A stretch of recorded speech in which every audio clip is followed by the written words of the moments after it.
Before guns knew his name, the sky held a secret. Mississippi, 1862. Smoke chokes the battlefield, turning day into twilight. General Sterling Price stands among his officers, but his eyes search the clouds above the carnage. "That bird," he whispers, pointing upward through cannon smoke. "I would rather capture that eagle than a whole brigade of men." This wasn't folklore. This wasn't myth. This was Old Abe.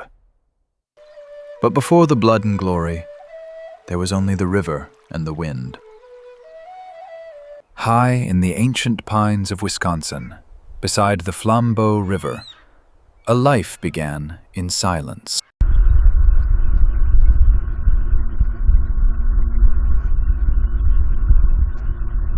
Spring, 1861. An eaglet opens its eyes to endless forest, knowing nothing of the war to come. But freedom is fragile, and hunters came with nets and hunger. Chief Sky of the Ojibwe tribe captured the young eagle, seeking food for his starving family. Traded to Daniel McCann for a bushel of corn, life measured in grain. Then sold again to Captain John Perkins of Eau Claire for cash money. The price of a legend, $2.50. What is the value of a symbol before it becomes one? But America was dying, tearing itself in half, brother against brother. April 12th, 1861. Fort Sumter falls, and the Union calls for soldiers. In Eau Claire, Wisconsin, men answered the call. Company C was forming. They needed supplies, rifles, uniforms, courage, and something more. But Captain Perkins wanted something that would make them unforgettable. Not a dog, not a flag. They wanted the sky itself. The company pooled their money and bought the eagle from Perkins. They called him Old Abe, after President Lincoln, the man trying to save the dying nation. They built him a throne, a perch wrapped in red, white, and blue bunting. But Abe wasn't a pet or a mascot. He was a recruit. He was a soldier. September 17th, 1862. The 8th Wisconsin Infantry marches south into hell. They cross into Missouri, where the air smells of gunpowder and fear. Farmington, a crossroads town that will run red before sunset. The men check their rifles with shaking hands, while Abe watches from his perch, silent. Most animals panic in war because instinct screams, run, hide, survive.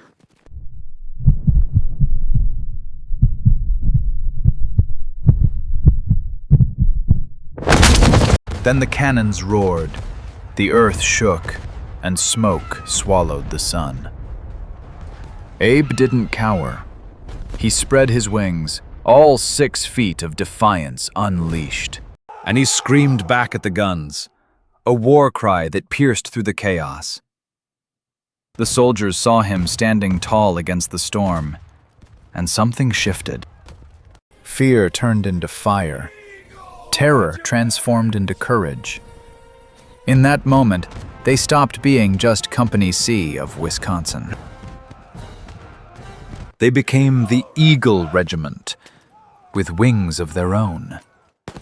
"Follow the Eagle!" became their battle cry, screamed into rebel lines. But fame is a double-edged sword, and the enemy was watching. In Confederate command tents, generals studied reports with growing concern. That bird rallies them. It gives them courage. We must destroy it. A bounty was placed. Kill the eagle, break their spirit, win the war. Confederate sharpshooters received explicit orders. Kill the bird first, then the men. Every battle now had 2 targets painted on them, the flag and the Eagle.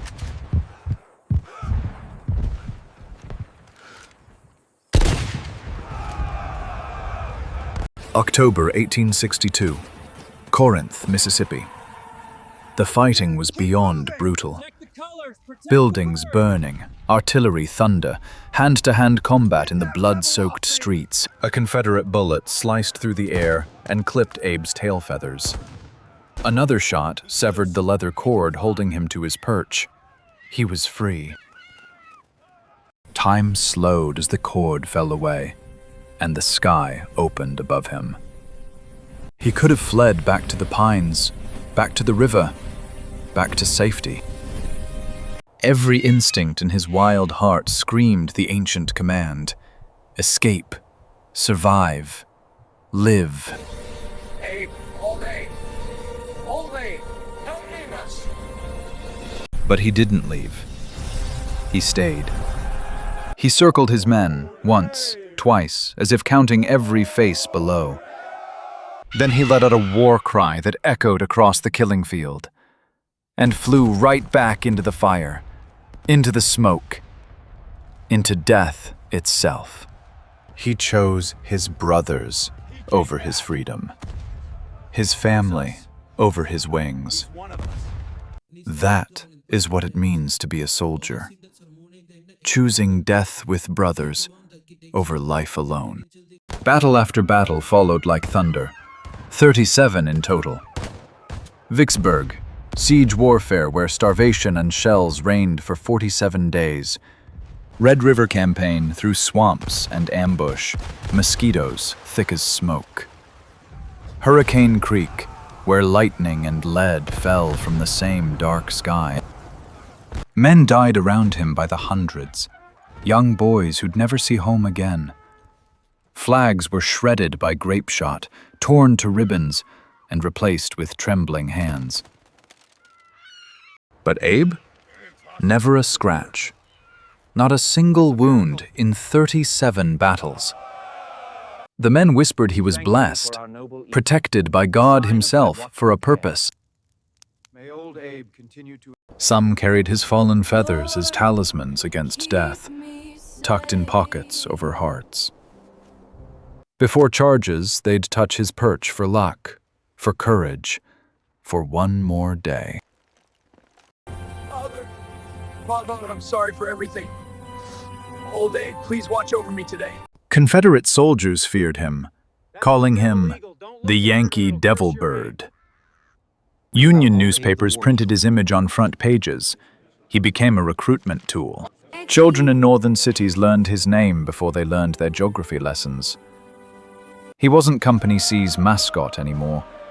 He was the Union's spirit, made flesh and feather. But war grinds everything down.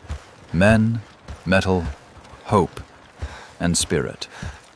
At the siege of Vicksburg, 47 days of constant bombardment without mercy. The air tasted like copper and cordite. No clean water. Disease everywhere.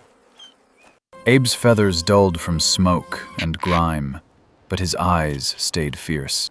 Private James McGovern wrote home, "As long as the eagle flies, we can endure anything." At Big Black River, a cannonball passed so close it knocked Abe off his perch. He landed hard on the ground, stunned. For 5 terrible seconds, he didn't move. Then he shook himself, ruffled his feathers, and climbed back up to his throne. The men cheered louder than when they'd taken the rebel position minutes before. If Abe could get back up after that, then so could they. April 9th, 1865. Appomattox Courthouse. General Lee surrenders his sword. The guns went silent, the killing stopped, and men wept with relief. The 8th Wisconsin was mustered out of service. Time to go home at last. But this wasn't a quiet return.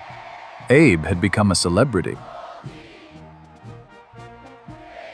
In Chicago, 20,000 people lined the streets just to catch a glimpse of him. He was given a suite in the Wisconsin State Capitol building, with a view. He had his own bathtub and ate better than most citizens in the recovering nation. Thousands traveled hundreds of miles just to stand in his presence and touch history. P.T. Barnum, the greatest showman alive, offered $20,000, a fortune beyond imagining. The veterans said no with iron voices. You cannot buy a soldier. But warriors don't die in bed. They die in smoke.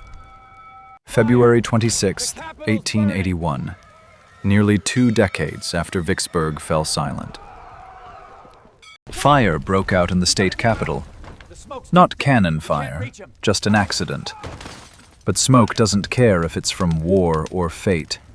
It kills just the same. Abe's lungs, which had breathed the smoke of 37 battles, finally gave out. He died not from bullets or bayonets, but from the fumes of a peacetime fire. The news spreads by telegraph across the nation. The old soldier has fallen.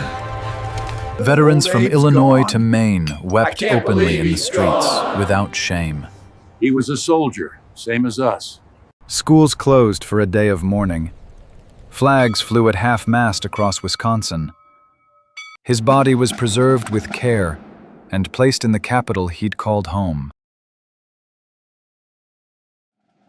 But legends do not stay buried. They rise when needed most. December 7th, 1941. Pearl Harbor burns, and America enters a new war. The 101st Airborne Division was activated with immense missions and primal well. The Screaming Playboys were born. They needed an emblem with history, with American fury. They didn't choose a random bird or modern symbol. They chose him.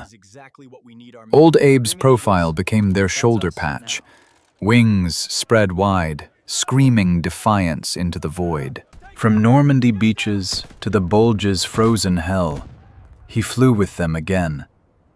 Vietnam jungles where napalm burned, desert storm sands where missiles streaked, Afghan mountains where eagles still soar wild and free over ancient rocks. Look at any screaming eagle's shoulder today. He's still there. He never left them. Old Abe wasn't just a bird. He was the spirit of a nation that refused to break. He taught men that even when the sky is falling and death surrounds you, you do not hide. You scream into the void. You fight with everything you have, and you fly.